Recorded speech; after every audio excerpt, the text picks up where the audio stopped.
What's up, all stars? Are you ready for a killer Halloween episode? That's what you brought today. I woke up early for that. I thought I could sell it with my voice, yeah? How many times did you practice that? A lot in front of the mirror, actually. Okay. It's not as great as I thought it was in my head. Is that what you're saying?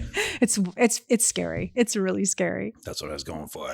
But really, we are very, very excited today to have a person on the show who has not only been a Gordon family friend for over 2 decades, but is also forever cemented as one of the most favorite characters on one of the most recognizable television franchises in TV history. I'm sure all of you are very familiar with the show that he worked on. Currently, the actors and anything that is related to film or TV is called strike work. So I can't say the whole entire title of the show he used to be on, but I'm going to say a little bit and then you'll know what it is. He worked on a show called Buffy, blah, blah, blah. Wow. Oh my God. Okay. So if you've heard of Buffy, blah, blah, blah, you definitely know everyone's fan favorite character named Clem. Clem was a demon. A loose-skin demon, yeah. He is here today. I'm so excited for him to share his latest project called Slayers, which is an Audible original set in the Buffy verse, which means it's 10 years later. They've brought back old characters. Obviously, he's one of them. And they've brought in new characters. It's a multiverse setting. It is really cool. Ladies and gentlemen, we've got James Charles Leary in the hot seat. It sounds so weird. I can't even say that. I know. It's so ridiculous. Grab a pillowcase, kiddies. We've got Jimmy Leary, and he's bringing the big candy bars today on Skiptown All-Stars Halloween Edition. How'd I do? Let's get Jimmy going. Check the mic and make sure it sound right, boys. Hey listeners, ever wonder what it would be like to blow up your comfort zone at the tender age of 50? Well, we did just that. When our last kid went off to college, we hit the road in search of a new hometown. Now we bounce from city to city and bring you along for the ride. This is the Skiptown All-Stars podcast. What's up, All-Stars? Welcome back for another episode, a very special episode today for Halloween. We are psyched beyond belief, I say, to welcome to the show James Charles Leary. Welcome to the show, Jimmy. Yeah. Hello, everybody. Jimmy, as we know him, is a almost a 25-year-old friend of ours. That came out wrong. You're definitely not 25 years old. No. We have been friends for almost 25 when we met. That's true. That's true. We are coming up on our silver anniversary of friendship, which I am also very excited about. It's so great to have you here today. For those who don't know because of the makeup, you are the world famous Clem, the droopy-skinned demon from Buffy the Vampire Slayer. Loose-skinned. No, that's loose-skinned. Oh, I'm loose-skinned. Contractually bound to say that it's loose-skinned. No, I'm not. I'm just messing with you. Anyway, welcome to the show today. Thank you so much. I am so happy to be here. And as you said, we have been friends for 23 years since our eldest children went to preschool together. That's right. That's true. The lovely city of Los Angeles. That's right. In the valley. In the valley. In the valley. Jimmy, and, the valley is popular now. The valley is popping off. Wait, what? It's the new Silver Lake. Yeah. It's the new Silver Lake. Okay, so let's get into how the two of you met before I was ever in the picture, before I ever knew you. Why don't you tell us about your little party that you guys went to? Oh my God. Yeah. So we actually met at our kids' preschool, and we both got invited to a birthday party, and it was such a typical LA kids' birthday party. Ridiculous. Who was there, Jimmy? Who was there? Brandon Boyd from Incubus. Was how you and I met, because Yes. I have been a longtime fan of the band Incubus. Yes. Who Brandon Boyd is the lead singer of. And I've got my eldest, Jonathan, who is about I think 3 months younger than your eldest Parker. Yes. Which is how we met. And all these little kids are running around. Everyone's running around, like just doing little kid stuff. And I'm sitting out in the middle of like a bouncy playhouse. Like there's slides and there's a ball pit and there's a squishy floor. And I'm sitting there, and like this little kid runs up, and this cute little kid runs up, and blah, blah, blah, blah, blah. And the parents come up, and I'm like, "That's the lead singer of Incubus." Yeah. And it was, but it And wasn't. I'm like, "Hey man, I'm James." He's like, "Yeah, my name's Brandon." I was like, "Cool, man." And then I run over to the only other person who is roughly our age, because everyone else in that joint was 10 years older than us. Oh yeah, right. The Oh. LA thing to have children late. The LA That's thing, true. you have children when you're we 50. were all young parents together. That's right. We were in our 20s. It's true. Yeah. Yeah. Long time ago. And I don't know why I came up to you, Denise, because I think I saw you looking, like going like, and I'm like, "Hey, is that that's the lead singer Incubus, right?" And you were like, "Yeah, pretty sure it is." And yeah. that's how we just started an entire conversation Yep. Yeah. about music. And then you met my then wife, and the Then we all rest is just- history. Yeah, but that's pretty much a typical LA party. I mean, living in LA, Yeah. it's just, I would always laugh because people would say when they would come to visit, I want to see a movie star. And I would say, let's go to the Ralphs in Studio City. That plaza is where I saw Dave Grohl. So that became Yes. all the rockers who now had children. That became their new Ralphs. I saw. Everyone was living in the valley. Yeah, I saw Exactly. Julianne Moore there. I saw so many people at that Ralph's. I mean, really, Yeah. it was incredible. So when people I would met say, Michael Bean there. Oh no way! "Oh, really?" Yeah, Awesome. he was literally like 2 people behind me in line buying toilet paper, and I just turned around and was like, "Hey man, are you Michael Bean?" No, you didn't. No, you did not. He was like, "Yes, I am. I think you're awesome, man." Oh, that's it. great. You had a Thanks, little dude. fan geek Appreciate you. moment. Oh, totally. And he was Okay. like, "Toilet paper." Yeah, I had a similar. I mean, my moment with Dave Grohl was similar. He was in the It's the greatest Blockbuster interaction store. I've ever heard in my entire Yeah. life. He's in the Blockbuster store, and I walk around the corner. Back when Wait, tells you wait, how a old what? it was. Blockbuster. I know that Wait, fossil. what is that? I know. So I walk around the corner, and there's Dave Grohl, and I said, "Oh my God, Dave Grohl, what are you doing in my Blockbuster?" And he shrugs his shoulders, but in his hand he has 2 movies. Do you remember what they were? He's like, "Hey, I don't actually. I was just so dumbfounded at the I time." know. He was really nice. It was a quick interaction. I was like, "Okay, anyway, thanks for visiting." Yeah. Yeah. We lived in Bobcat Goldthwait's ex-wife's house. Well, let's Yeah, okay, talk now- about how yeah, you got to okay, LA. So yeah, you're obviously you did very well on Buffy, but let's just go to Baby Jimmy. Where did Baby Jimmy come from? I'm originally from New York, so my entire family's from like Queens. My grandparents are from Queens. My grandfather was a New York City fireman for 40 years. Wow. Yeah, pretty crazy.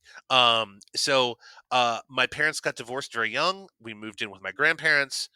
We were there on Long Island, and my grandfather had built like a vacation home in New Hampshire, out in the middle of nowhere. Like when Okay. I say the middle of nowhere, I mean on a dirt road. Oh, You had to go down a dirt road to get to this house, and they couldn't pave the road because at one point George Washington had ridden down the road. Oh my gosh! So it was like a Oh, It's still historical a dirt landmark. road, Oh my God, that's awesome. incredible. and it drove my grandfather bananas.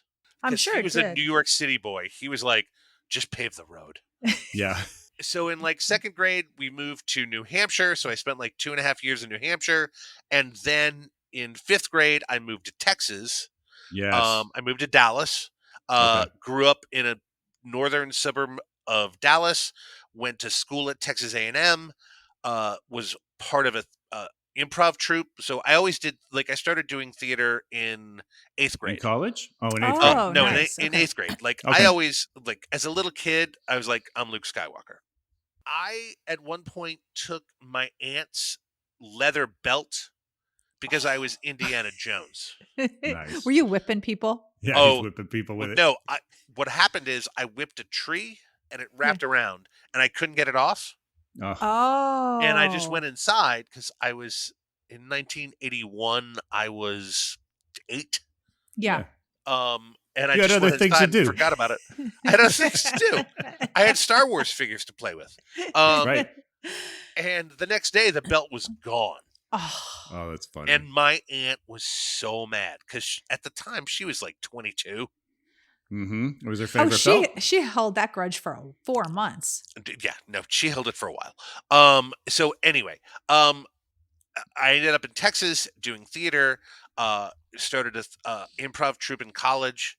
You started an improv troupe yourself. No. You started in one. Oh, you started in one. Thanks, Denise. Okay. Thanks. Appreciate that. Go ahead. You're All such right. an underachiever. Way to bring the ego down. All right, cool. Thanks. All right. Sorry, go ahead. You were in one. No, Go ahead. a bunch of friends of mine who you guys all know. Yeah. We co-founded an improv troupe that is still going on to this day. At Texas A&M. Yep. That's incredible. Yeah. Nice. So we were just so my wife Missy works in higher education. She's a success coach for ACC, and we were just at A&M for a conference, like one of her professional Yeah. Uh-huh. conferences. And we brought Owen, and we were just walking around what's known as the Memorial Student Center, the MSC, which is Okay. sort of like the main like hub. It's like the quad that Yeah, people it's have like the on quad. their campuses. Yes. Got it. Correct. Yeah. Correct. So we're walking, and every group has something up. Like there's trifold Yeah. Oh, little yeah. things everywhere, and there's a thing for Freudian Slip has a show tonight. I was like, oh, hey, Aw. yeah, I co-founded that, and Owen That's lost his mind. Owen's your son. Owen, so your- Owen's your your Owen youngest is, son. Owen is my Yeah. youngest son. Yeah. Yes. Yeah, and correct. he was like, "Wow, Dad." and the name of the improv troupe is Freudian Slip. Freudian Slip. I love it. We used to sell out a 350-seat theater 8 times a semester. Nice. Jimmy, That's really good. that's awesome. And they are still going on, and I can't support them enough. I'm so proud to have been a part of that.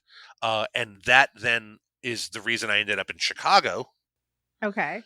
because during one spring break, we discovered Improv Olympic, or I'm sorry, I can't say that. It's now called IO. And we rented 3 cars, and 9 of us shoved ourselves into the cars and drove to Chicago. No, I was to say, is Improv Olympic a place or a festival? It's like a festival or No, a competition type thing. it's an improv. So it's like the Groundlings. Oh, okay. Well, anybody who doesn't know the Groundlings in Los Angeles, it's a improv group that's very well known in LA. Like really big names have come out of the Groundlings, Yeah. like Amy Poehler. Will Ferrell, Oh, yeah. John Ritter, Lisa Kudrow, John Lovitz. Okay. Yeah. Yeah. So Those for are anyone all Jimmy Fallon. Those Yeah, are all that's- people who came out of the Groundlings. in Los Angeles. So Yep. the Improv Olympic, whatever it's IO, IO. that is their theater group people that put on shows weekly. Because that's what the Groundlings is in Los Angeles. They put on shows weekly. Correct. So Okay. so the Groundlings, like their Sunday show was definitely sketch. So Melissa McCarthy came out of Groundlings, like Mhm. amazing people, and their goal was sketch, where IO was strictly improvisation. But it was founded by one of the early members of Second City. So in Chicago, IO was the way to get to Second City. Absolutely. And Got Second City is where Bill Murray, Yeah. Tim Meadows, Colbert, Steve Carell, so for SNL you have the Groundlings and Second City, Yeah. or It's the stand-ups. pinnacle. Yes. So those are the 3 places where all those people come from. So initially, as a young man, I wanted to be on Saturday Night Live. Sure. So my path was to go to Chicago, because we went there in college, and I really liked the city. I really liked what we did. And then, so I went, I think this question started as, how did you who are Get you? into action. And It's 45 okay. minutes later, No, we're I'm not getting- even into no. college. No, it's okay. It's No, okay. you're in So college. you're in college. We're not going back to No, we're Texas not. A&M from here, no, bro. you're in college. We're Okay, going so back to A&M. so- The improv group that I was a part of at A&M went Mhm. to Waco, Texas. Yes, that Waco. Before Chip and Joanna were Before there. it was that Waco. Right. the because Davidian the- Waco. Yeah. Yes. He's talking Chip and Joanna. I'm saying Davidian. I know where Yeah. Jimmy's coming You went from. to the Davidian. Go ahead. The Second City Touring Company came through Waco, Texas. And we were like, we're going to go see that because Waco was a 45-minute drive Yeah. from A&M, maybe an hour. So we all drove up. We bought tickets. We're in this amazing old, like 1920s theater Mhm. in the middle of nowhere. Mhm. There's maybe 15 people in the audience, and we're 8 of them. Wow. way. Okay. And that tour co had Polar, Faye. Mhm. When they're, gosh, I was 19, 20. They must have been 24, 25. Mhm. Yeah. Before anyone's famous at all. Mhm. Right. And we just hang out after the show because we want to meet them because You got to be we kidding. recognize. Holy And cow. they come out the backstage door and they're like, who are these idiots? Right. Because it's a bunch of like schlubby Yeah. 90s college kids. We're all wearing flannel. Oh yeah, Uh-huh. of course. Yeah, Everyone's got on baseball hats backwards. It's Yeah. Yeah, so a nightmare. it's Texas meets grunge. I yeah, get it. it's like a bad Goo Goo Dolls video. We're like, all say our goodbyes and whatever, and we're like, everybody's hungry. We're like, where are we gonna go? And at that, in early '90s in Waco, the only place to go was Chili's. Oh. Whew. So we all head to Chili's. Lo and behold, who is there? Amy Poehler, Tina Fey. Nice. And we start up everybody's talking to them, they're talking to us, and they're like, hey, here's Sharna Halpern's number in Chicago. If you guys want to really do this, right. call her. Mm. 4 months later, we rented a bunch of cars, we drove up to Chicago, did a 3-day workshop with Sharna and Del Close, and that set the tone. Like, that's how I ended up in Chicago a few years later. And in Chicago is where I got my SAG card and, Represent. did a ton of like really bad commercials. Did you ever make it to Second City? Tell me what happened. Oh, what? I auditioned 3 times. Mm-hmm. And the joke with Second City was I didn't get hired, but my girlfriend did. What? Oh, it wasn't my girlfriend. I was married. It wasn't my girlfriend, but that was a big joke was I auditioned at Second City and my girlfriend got the job because she was. Oh, a I get waitress. it. That's the punchline. Oh, That okay, was the okay. punchline. Yeah. Oh, okay. So, all right. So you're in Chicago. You're trying to get into Second City. 3 auditions. You're like, okay, I think I'm going to try something different. You decide Los Angeles. What made you decide LA and not New York? Because I'm from New York. I know. Yeah. I So sh- why I- not New York? I'm just curious. One name, and I'm going to drop it. Eric Stone Street Oh, from okay. Modern Family. Yeah. Okay. He What and I about him? started. He and I started at Improv Olympic together at the same time, and we Oh. rose through the ranks. Okay. And he had started booking stuff in Chicago like crazy. So I did a ton of shows with him. I did a ton of improv shows with him. We were really good friends at the time. And he just one day was like, I'm moving to LA. And Wow. he left. And like 3 months later, he was like, you got to get here. You have to come to Los Angeles. And we were like, all right.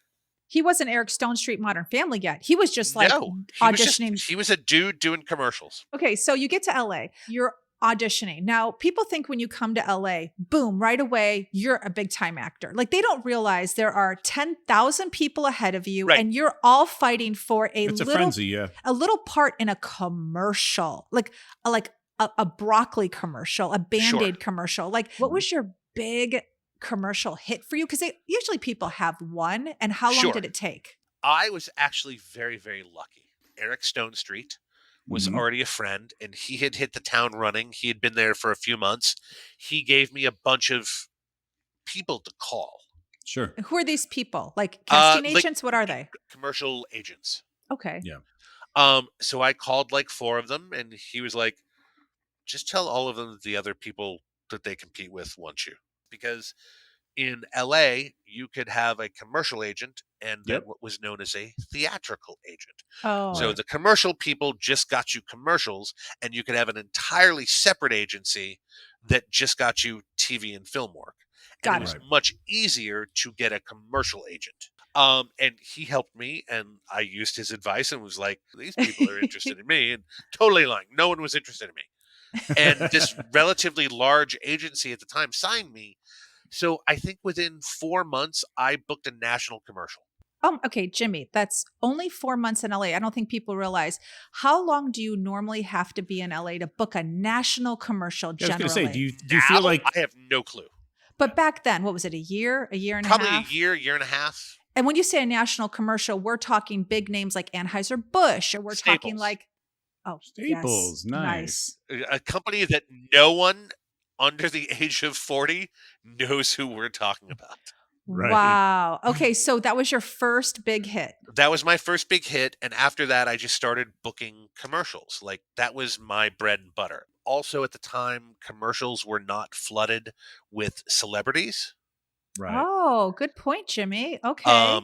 So that was, that's called stunt casting, or was, and it was very rare. Like, a TV star would never deign to Yeah. go do a commercial back I then. remember there was a time Oh, where it was just seen wow. as beneath them. Absolutely. It was like, film actors don't do TV. That's true. TV actors don't do commercials. That is Yeah. true. Commercial actors don't do soap operas. Just kidding. So you had your first big commercial success with Staples, and then you had even a bigger one. And that's where people would stop you and say, "Hey," we'd be out at a bar and people would say, "You look familiar." And Yeah. I'd be like, "What?"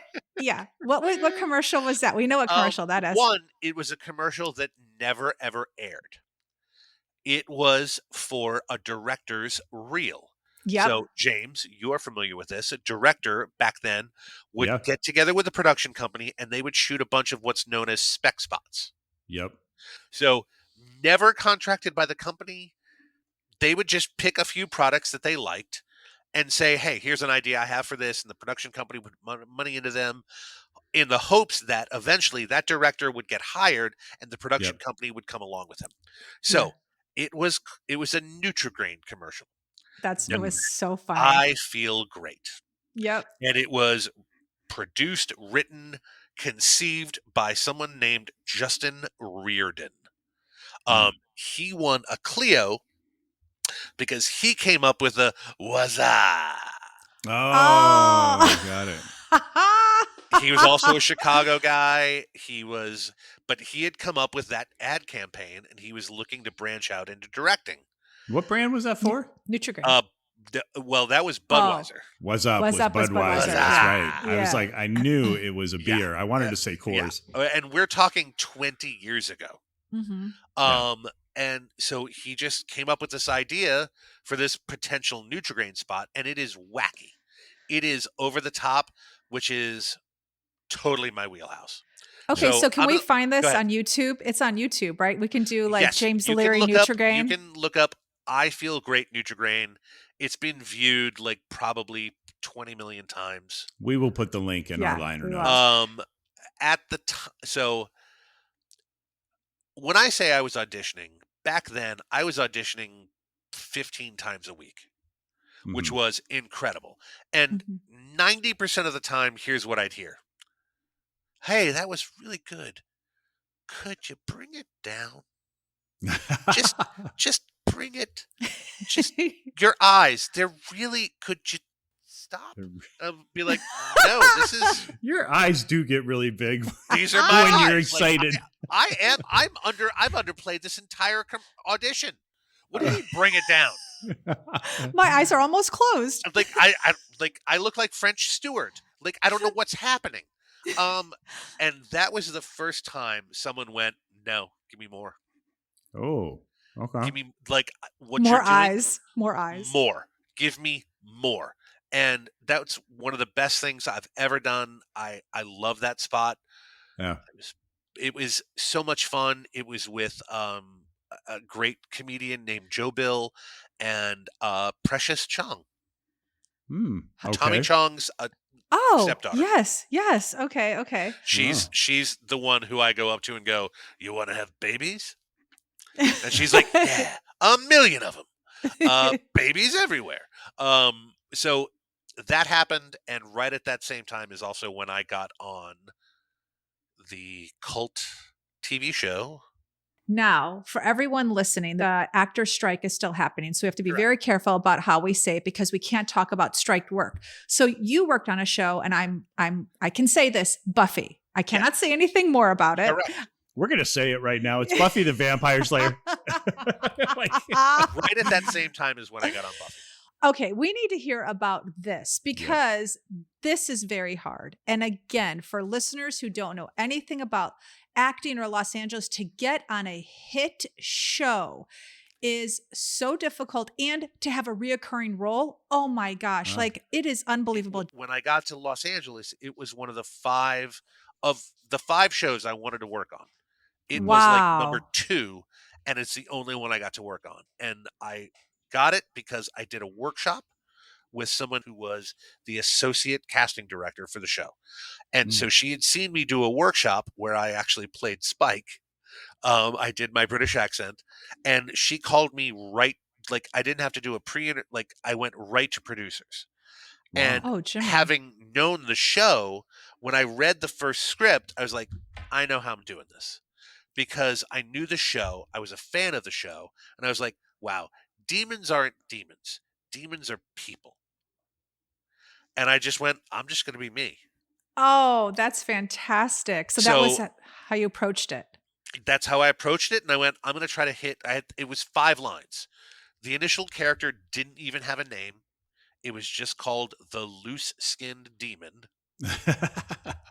And I went in, and it was 5 lines, and it was just the producers. Okay. And I just went, you know what? I'm going to try to play every line for as many laughs as I can get. Wow. And you only had 5 to work with. That's pretty incredible. You know, when you're this good. It's so true. It's so true. It's so true. And because it was for producers, it was a room. I don't do well one-on-one. Like, if it's just a casting person and me, 80% of the time, I'm not getting the job. You put 4 people there, 5 people, I know how to work that from my improv background. Like, I know how to You know how to feed off a crowd. Right. Right. And I went in, I read the lines, they laughed. Every time they laughed, it fed into the thing. I got the job. And I sat for a head cast. I sat for like all kinds of crazy makeup stuff. Full makeup, by the way. Like, how long does that take? If anybody has ever seen the episode, they know you are really like very much. They're not going to see you on the street and know that you're close. No, how long did makeup take? So it is. It's like what they call the cowl, which comes from here back. Yep. Then an entire face piece. So every inch of it is glued to my face. Yeah. And then they put the ears on. And then I had these gigantic gloves. The main makeup took 2.5 hours. But you had to have been loving it. I was loving every I can't second believe of it. Are you this. kidding me? You had to be. You had You're to a sci-fi fan. You watched the show. You're a fan of the show. I'm a fan of the show. It's a comedy role. Yeah. And here you are getting prosthetics for the first time in your career. Right. And the dude putting on my prosthetics had worked with Robin Williams. But he was a great guy. And I'm just listening to him tell stories. Right. Wow. Of like, one, how amazing Robin Williams was. He worked on Bicentennial Man. Oh, wow. Oh, wow. Which is a movie that Robin Williams gets a ton of makeup. And he was like, Robin would come in, be there before everyone at 4:30 in the morning, get his whole makeup, wrap. So all his coverage was done. He would wrap, spend 45 minutes getting his makeup off, and then go back to do the off-camera work for all the other actors. Wow. Oh, he was a true professional. Like that was. So like when you're an actor, you have your on camera and someone is off camera giving you your lines. Right. And sometimes that can be the other actor and sometimes it's a script supervisor. Right. For him, it was Robin Williams. Do his entire day and then come back to do all his lines that are off camera just so the other actor looks good. I was like, that's That's a pro. That's who I want to be. Aw. Anyway, sorry, I got off on a tangent. No, I mean, So it's no, great I info. did that day. And I ended up striking up a friendship with James Marsters. And at the end of the day, Marsters is like, and I'm still in makeup. He's like, "Hey man, see you again." I was like, "What are you talking about?" He's like, "You're funny. You'll be back." It's like, Oh, what? nice. No, Oh. I'm not. What do you get out of here? I'm all right. Okay, you say that to everybody. You're a good dude. I get it. All right, I'm Right, leaving. right. Yeah, thanks for the props. 6 weeks later, I get a phone call from my agent. They say Buffy wants you back. Nice. Oh. Wait, what? And this time it was shooting for an entire week with the majority of the rest of the cast. And then they just kept like bringing me back. So in that first season, I think I did 6 episodes, and in the next season I did 2. So I only did 8 episodes of the original show. So you do your 8 episodes, and we're now, let's cut to where we are. How many years later are we from your last episode you did with Buffy? Was that 20 18 years ago? Okay, No, so Yeah. 20 the years last ago. episode of Buffy was in 2003. I think my last episode, I think I shot in 2003. Okay. Now, anyone who knows anything about sci-fi knows that there's all these conventions Yeah. where people from different shows will come and sign autographs. You rode that gravy train for many, many years. Comic-Cons, all those, Yes, right? you did all those. Yes, I started doing cons. I had been introduced to that through James Marsters, Mhm. who was doing them, and I was like, yeah, that sounds great. Yeah. My very first Comic-Con ever was, I believe it was 2002 San Diego Comic-Con. That's big like the one. biggest one. The big kahuna. I have often said it's like losing your virginity to a porn star. What does that? What? No, so that was my first Comic-Con ever. Were Yeah. you And like dying? I had done the first season. I had not done any episodes for the second season. So this was like, I think July between the 2 seasons, and Yeah. go down to San Diego, and it's a totally different beast. And like, you get a table and that's it. They don't pay for anything. It's whatever. I printed up a bunch of photos. I had a photo of James Marsters and I in character standing together. Yeah. And he was kind enough. He signed 500 photos For you, Wow. for your table. for me, for my table. Oh, wow. So that I could then take them and sell them for like twice as much as my other photos. Because he had signed them. Because he signed them. He's a So really he nice was- guy. He's an amazing man. Wow. He's very kind, very generous, incredibly talented. So Okay, so you support go to your him. first Comic-Con. Yes, so I go to my first Comic-Con. Wait, I have Is to it ask just you. your Suddenly- table? Or are there other I'm at a characters with table you? surrounded by people I grew up watching. Like, Oh, there's Battlestar Galactica people, there's Buck Rogers Nice. people, there's Beastmaster people, there's people from Flash Gordon. Like, Sam Jones is like a foot away from me. I'm like, that's freaking Flash Gordon. that's I'm gonna go awesome. say hi. So yes, I am freaking out the entire time. I'm nerding out. It's like Lou Ferrigno. Oh, My that's awesome. Gen X young child head is exploding. Uh-huh. And then people are coming to get an autograph. Was there ever a moment where you thought, I'm not going to sell these photos? Like, Yeah, who's the second I sat down, I was like, we just wasted a ton of money. This is stupid. I don't know what we just did. I went and got a banner printed at like that print place right yeah, at Lancashire Kinko's. Vineland. yes, No, right across the street from the Odyssey Video, next to the H Salt Fish and Chips, was a printing place. Yeah, that's where we had our wedding. We Invitations had our made, wedding yeah. invitations Uh-huh. produced there. Yeah. What did the banner say? I think it just said it had one horrible picture of me that I'd taken on set, and then my headshot, and it said, I think it said, Clem, the loose-skinned demon from Buffy the Vampire Slayer, James C. Leary. And Very in creative. horrible font. Like, everything was terrible. I think Buffy was in Very creative. red, Right. and it cost like $60. I was like, oh, That's a shit. lot of money back then. Are Oh, you yeah. kidding? Yeah. And I put the thing up behind me, and I sit down and I take out like 4 of my headshots because that's all I had, and one photo of me on set, and then the pictures with James. And I think at one point I actually took the picture with James, took tape, and put it up on my banner. Of course. You got to show people what they're getting when they step up.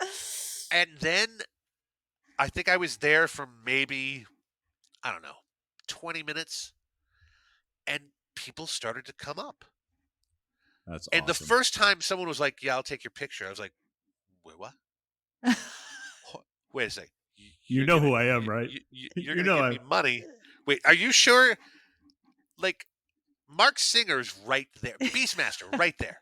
Yeah. You don't, because I'll pay money for him. And they're like, no, we loved you on the show. And that just started like the whole day. And then for the next decade, I did nonstop. I think one year I did 14 conventions. Wow. 1 year you did 14 conventions. Yeah, Holy it was like moly. the first, it was right after San Diego.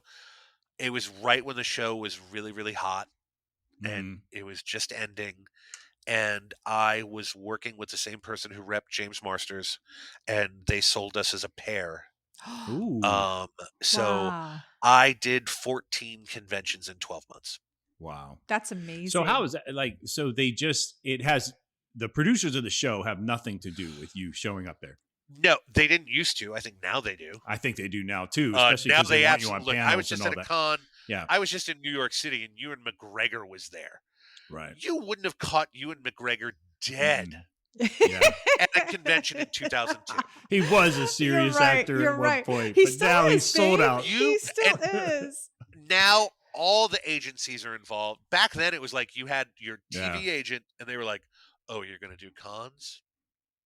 Your career's over, right?" Like that's what. I mean, if you want to be there with the washed ups. Yeah, they just thought you were slumming, right? Yeah. Okay. And I was like, "Do you know how much money I make?" Right. Okay, so I'm pretty sure you don't, because if you did, you'd want a piece of it. I know, right? Wouldn't that be right. Which is now what happens. Yeah, anyway, sorry. All the agencies are inside that's baseball. Okay. No. It's true. You're absolutely right. Agents had no idea how much money you were getting. I mean, just figure it out. If like you're talking about. I'm sorry. Go ahead. Well, if you're selling a photo, I'm guessing at $20-$25 a photo, and you have 500. Okay, that's just 500 is a small number because you're there all weekend. Do you want to know what they go for now? What? 120. 120. Not me. I don't charge that. Right. I was just at New York City Comic Con, and some of the top tier celebrities were charging $120 for a photograph. Wow. And if you wanted to get a photo op with them, because that's another way. How much? That was $270 for Chris Evans. Holy cow. Oh, wow. That's Chris Evans though. I would pay $270. Yeah, so I would pay $270. You paid $270 to get a picture with Captain America? Hell yeah. So his photo apps sold out. So there were no more, like he didn't have enough time to like stand there all day. So they sold out. I believe it. People were coming up to other people in line going, "Hey, I know you have a photo op. I will pay you the price of the photo op if you will stand on one side and I can just sneak in and stand on the other side. And when they give you the digital picture, just cut me out." Are you serious? You send me the digital photo that you can pay $12 extra for, right? And we'll cut each other out just because I can't get one. So we're cut to 20 years you've been doing cons here and there, okay? Like you did move from Los Angeles to back to Texas. Yeah, so now from Los Angeles to Austin, Texas. Yes. So now you're currently in Austin, and you've done a little bit of stage work, but you pretty much are no longer auditioning or anything like that. I'm no longer in the biz. I don't even though I support, I let my SAG membership lapse. Mm-hmm. So I don't do anything anymore. Okay. That's not true thoe. That is not true. That is not true. So let's get into this. So in 2022, you get a phone call. I got I believe it was an email and then a phone call. I got a phone call from Chris Golden, who is one of the co-writers of Slayers, a Buffyverse story, available on Audible. It's also important to know for everybody listening, we have so many friends in the industry that this actual Audible podcast and their contract with everybody on the show is not covered under the SAG contract. Correct. We got There are no scabs on Skip no. Town There All are no Stars. scabs. Everything SAG has been behind every bit of publicity we've done. They have given us a waiver.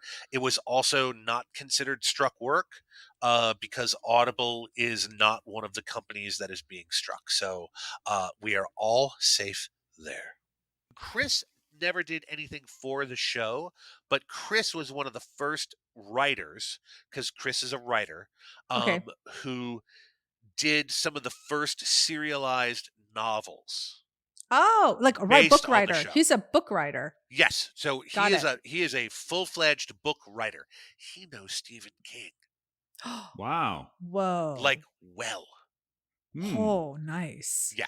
So Chris, he knows Neil Gaiman. Wow. Oh Yeah. my gosh. So He's like an Okay. Chris author's is- author. Chris is up there with like the bigwigs. Like he's Okay. up there with these people. He does mostly he started doing he started out doing horror.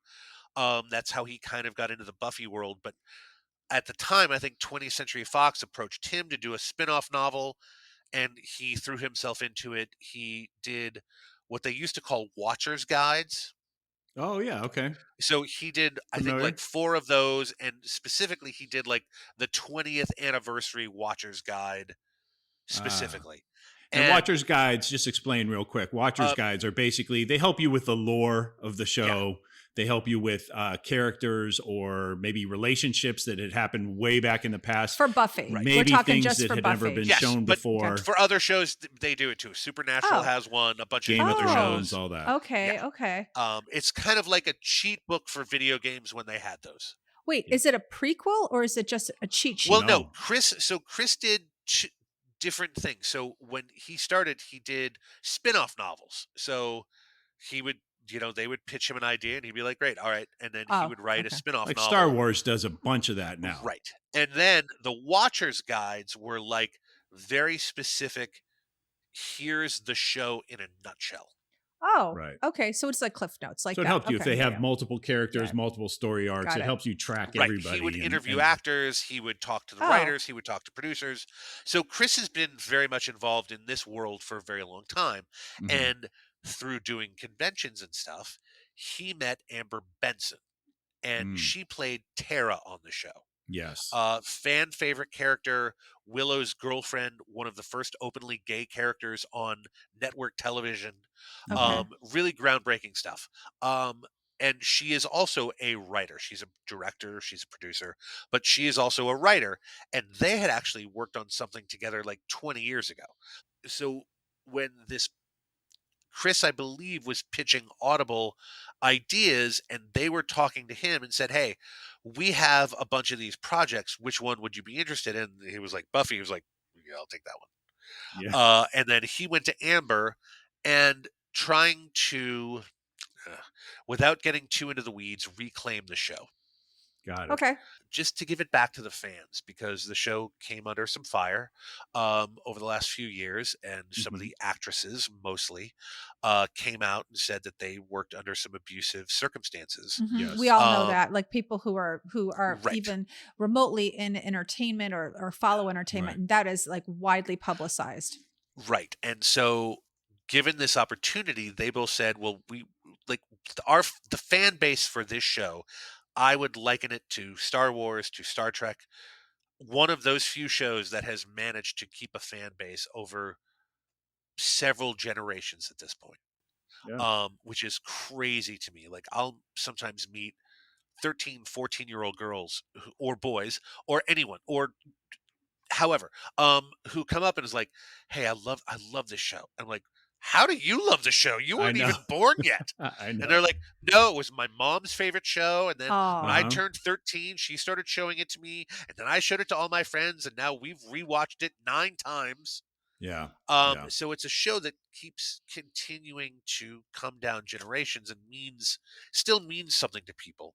Right. And I think Chris and Amber really wanted to continue that because there are still stories to tell. And I think what Slayers did really well was reclaim, especially for certain actors and actresses, reclaim their power and give something new in a way that we can't do on film. Right. James, Right. I sat with James 2 weekends ago, and he's like, I initially told the producers, you got about 7 years. Like, I'll be a vampire for about 7 years. And that Okay. was when he was in his mid 30s. Oh, He's God. 61. Right. So, but audio wise, doesn't matter. It doesn't. Right. So let's talk Right. a little bit about this project. So you get a call from Chris and he says, Right. I have an idea for an Audible, an original, so Yep. the original story idea in the Buffy verse world. And Right. it's going to be, you finish that sentence, Jimmy.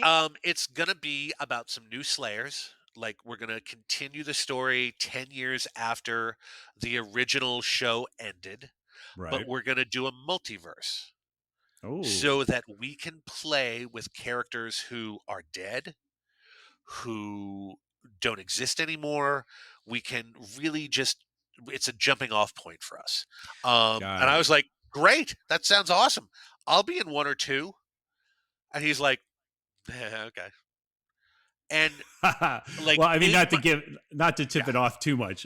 Within 5 minutes of the first yeah. episode, we can prominently hear our buddy's voice Yeah. Yeah. Yeah, throughout. So like 8 months later, I get another email and I talk and they're like, no, you're a big part of this. I'm like, whatever. Yeah. And then it goes to recording, and I'm like, wait, you're flying me to Los Angeles to wait, we're doing this how? So I get the scripts. There's 9 of them. So I think it's roughly about 8 hours. It is. It's 8 Yeah. hours. Yep. And I get the scripts and I just start reading them, and I'm no longer an ancillary character. No, you You are I are am not. now one of the leads. I'm a Scooby Gang. I'm part of the crew. You are. And I couldn't be, because I have known Chris and Amber for 20 plus years, and we have done conventions together. We have hung out together. Right. We have joked together. We have done everything together. They knew how to write for the character, and they Yeah. gave me so much amazing stuff to do. And they went, hey, this is Spike's best buddy. And they just ran with it. And Yeah. I was so lucky to just, like, I cannot. Oh, Jimmy. I know. think it's great. It is amazing. I can't believe that I'm Yeah. still here. And I'm Aw. so very thankful. So you go out there. Did you have any clue, Jimmy, the magnitude of this project? Because you No, I just had came no back. idea. You just I thought you were going mean- to be in a little recording studio, didn't you? I did a little bit. So what my paycheck was going to be. Right. I was like, going to wait, say wait, there was an what? offer on the table. Yeah. Wait, what? Okay. Yeah. Wait, are you sure this isn't meant for the other James? You're sure this Right. email is not meant, this contract is not for the other guy? Yeah. It's Yeah. not? Yes, I will. So no, we go out to Los Angeles of March this last year. We recorded in the same place where they record Bob's Burgers, Yeah. Nice. just down from the Ralphs we were talking about Uh-huh. 4 hours ago.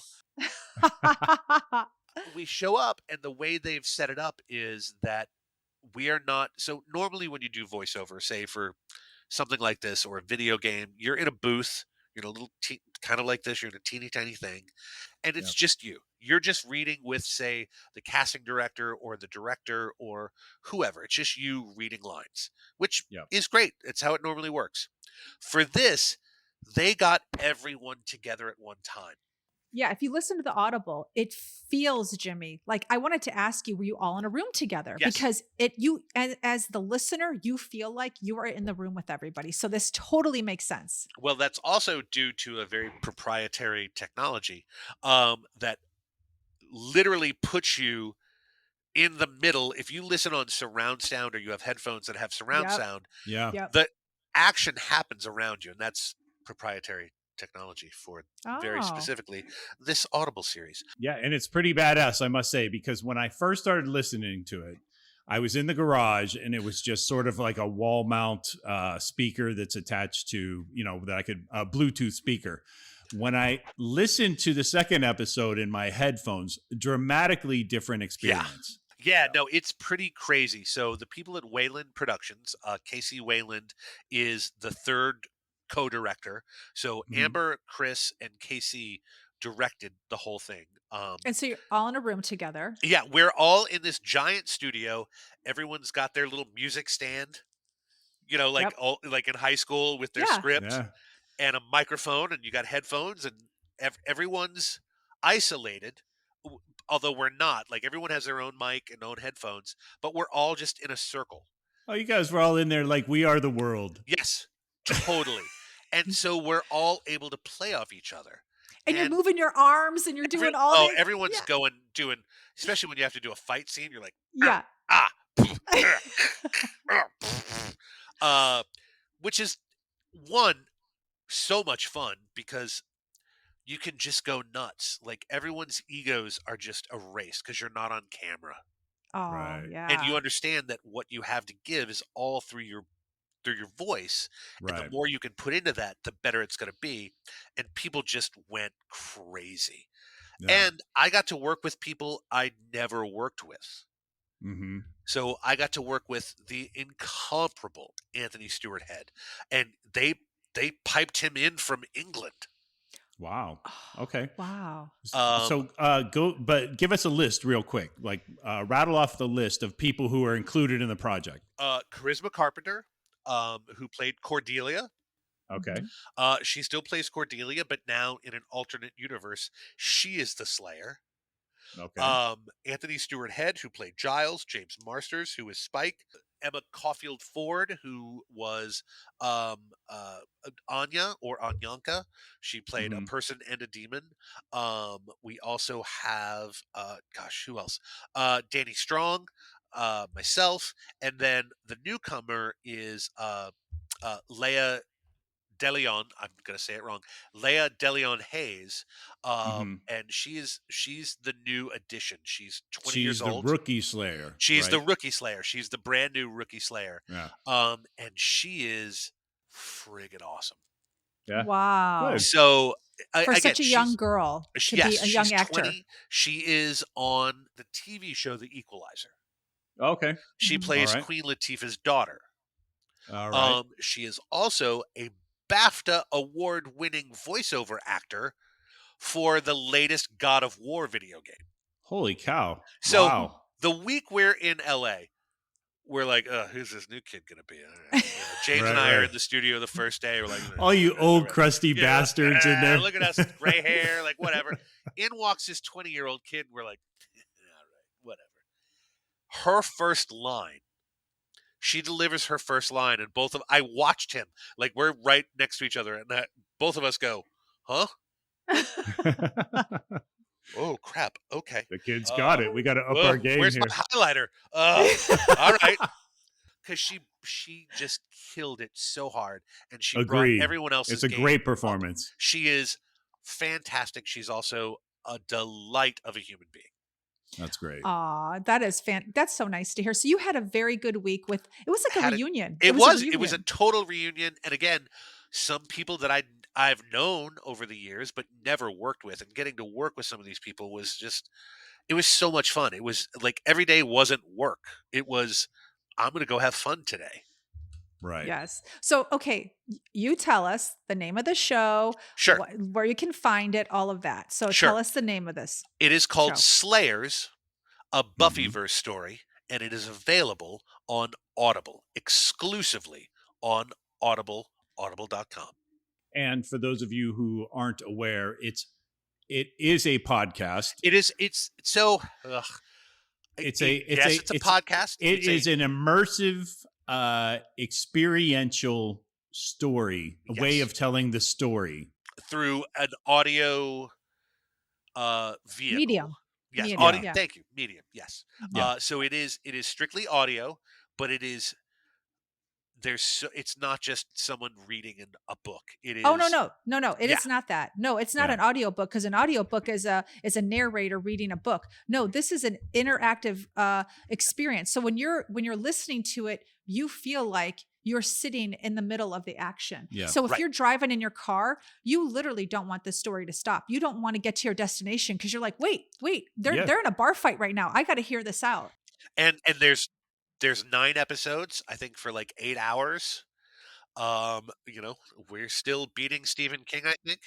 Nice. Oh, nice. Well, I've listened to similar shows or endeavors on from other studios on other platforms, and I must say, I mean, just in terms of quality and the oomph Oh, that you guys have put yes. into this thing, No, it's Audible put it's a every superior product.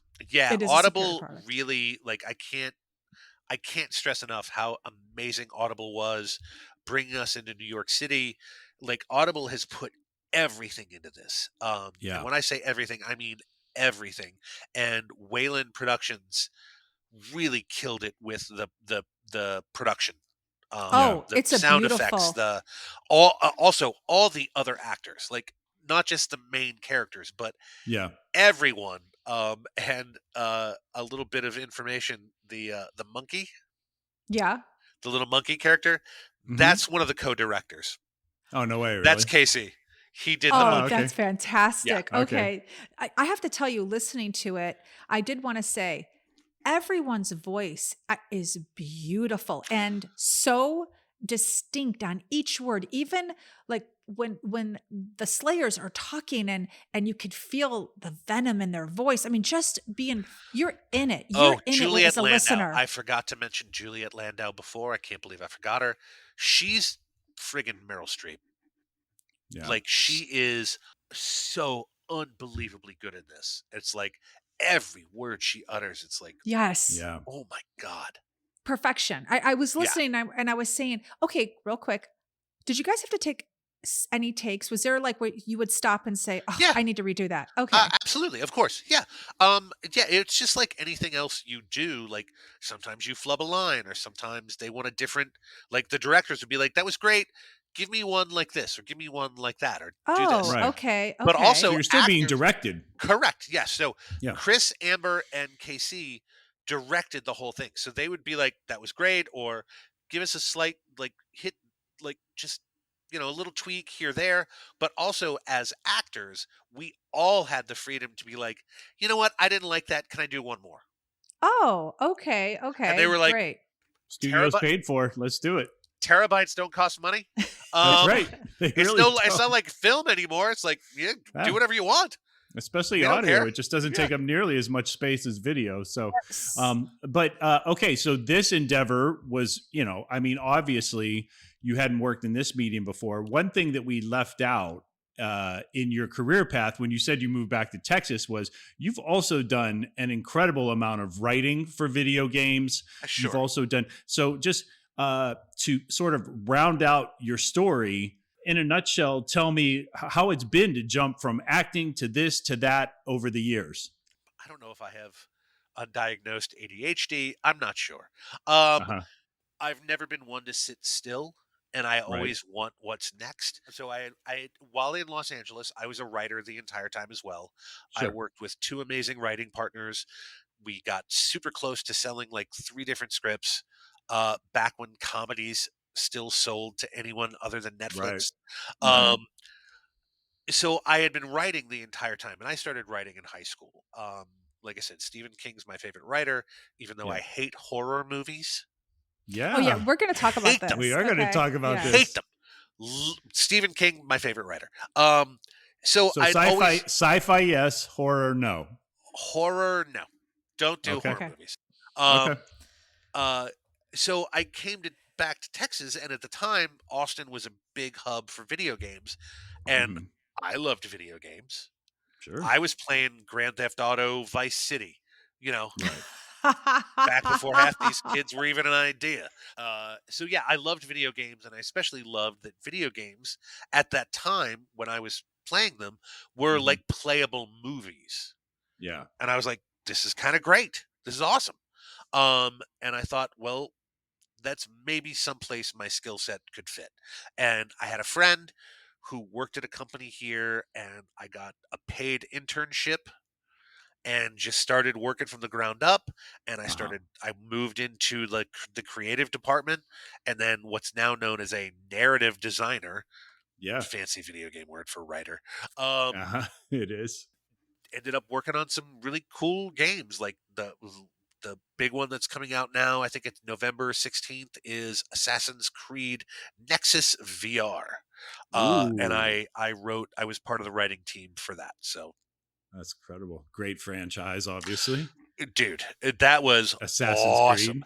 Creed. Really quick, I want to ask you, did Audible plan on dropping this before Halloween on purpose? Maybe. I It would is think so it was dropped on perfect. October 12th, so we should definitely mention that. It's already out Yes. on Audible. You can download every single episode, right? Yeah, you can download them all at Yeah. once. You can binge Yeah. it. Like I said, it's about 8 hours. It's a ton of fun. It's got a lot of heart. It's also silly, but it's action packed. It's like a classic radio program. I think the perfect place for this show is Halloween night as you're handing out candy Yes. and you have it in the background It's streaming. playing in the background. Yes. Yeah. I'm like, Absolutely. dude, that's what we're going to do. Okay. So, Jimmy, I know you're not a horror film fan, which Sure. is crazy. Yeah, 'Cause we yeah. gave you homework, which Yeah. you rejected in your typical Jimmy fashion. Oh, yeah, he totally did. You mean incredibly witty and humorous fashion. And then I did the homework. All right. Tell us your favorite 5 Halloween movies. Top 5 Halloween movies Okay. with gonna go- Jimmy Leary. Jimmy Leary. I'm gonna I don't know where this fits, but The Thing. The Thing. John Carpenter's The Thing is a rare horror movie that I love. Ah. I have my stepdad, it's one of the only good things my stepdad ever did. He showed me that movie Oh, my in God. 1983. How old were you? Like 1983. 7? I was 10. We're Gen Xers. Our parents didn't care. No, it's Here's true. a cigarette. Here's the Uh-huh. beer. Stand on the hump in the back seat and don't open your mouth. Yeah. Look, no, sleep in the window Yeah. of the back Yeah. seat on long Uh-huh. car drives. Seatbelts, Yeah. what are those? Those are things we cut out of the car. So at 10 years old, he turns on John Carpenter's A Thing So for at you. 10 years old, and I'm not allowed to watch R-rated movies, but somehow he lets me watch this film because he likes it. Okay. Okay. And I'm like, this is amazing. Yeah. Um, That's a good one. So The Thing, Get Out by Jordan Oh, Peele.